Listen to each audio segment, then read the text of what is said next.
I was just thinking when I worked for Bank of America, I was making well over $200,000 a year. Mm-hmm.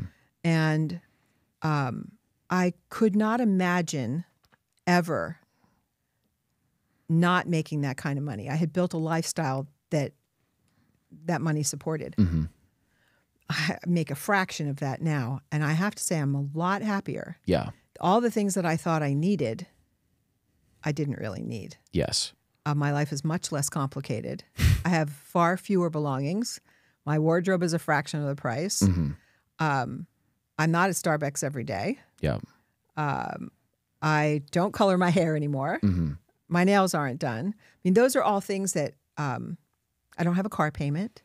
So all of those things were things that I thought I needed and that big income supported. Yeah. But when I walked away from it and started like dwindling down not dwindling down, but it's like kind of shaving away all those outer layers, I realized I needed a lot less to be happy. Yes. And so how can I afford to keep doing this year after year if it's not profitable?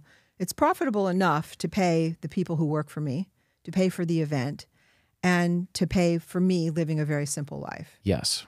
And that alone is very fulfilling to me. Mm-hmm. That's why they say more money, more problems, right? Yeah. More money, more stuff, more problems, more payments. And what is also the price of like waking up to get out of bed, being so excited? I know there's a lot of stress in what you do too, but way more than that is like you truly feel like you're making an impact because you're affecting thousands of people's lives in a positive way. Like I don't think people understand that feeling of waking up and getting out of bed and truly loving what you do, what price it's priceless. Mm-hmm. It really is. So in comparison, I would get up at 5 in the morning, sometimes 4, to get to the gym, to get ready, to get on a plane, to fly somewhere. And while I'm traveling, doing the same thing. Yeah. Working till 7, 8 o'clock at night. I was making a difference in that I was helping the companies that I was working with, but it didn't feel very fulfilling. Mm-hmm. Now, I naturally wake up by myself at 7. I don't set an alarm anymore. I have time in the morning to do what I need to do to take care of myself. I work all day, sometimes into the night, but it doesn't feel like it. And I don't have that feeling of pending doom that the axe is going to drop and the management is the top layer and they always go first. That's gone. Yeah. And all the other little things that I got rid of that were part of my daily habit that cost so much money are gone. So my life is just simple. And that also is very relatable for like nutrition. So when I was overweight and worrying about what I was eating, when I was eating, what I was going to make, and all that kind of stuff, it took a lot of my energy. I literally do not think about it anymore. Mm-hmm. That obsession is completely gone. That freedom is probably the biggest freedom, even more so than leaving corporate America. Mm. So I landed last night in Austin at 8 o'clock, got to my Airbnb, didn't have time to go to the grocery store or get any food, but it didn't matter because I can skip a meal easily. I'm not hungry. Yeah.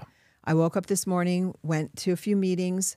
It was noon, and I stopped over at H-E-B, got 2 things of ground beef and a couple of other things, went back to my Airbnb and cooked.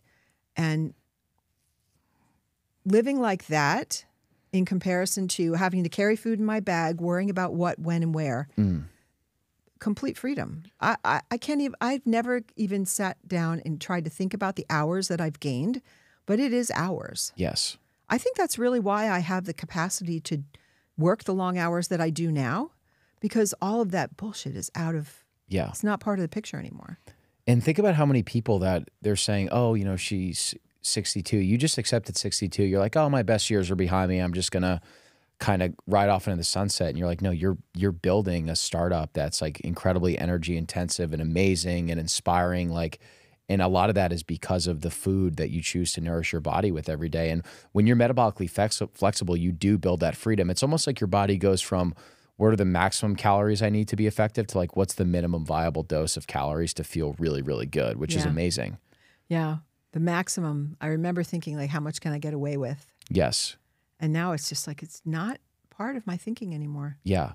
And especially, I don't think men, women men understand for women, like just the body and self-awareness or self-esteem issues that they face. So even just like feeling so good about the way that you look, not having, think about all the hours you probably spent when you were overweight. Number one, not feeling good. Number two, like thinking about that as well. Oh, yeah. Yeah. It was rough. Yeah. So I really wish that really wish that I had known then what I know now, but I may not have taken the path and been here if I had, so.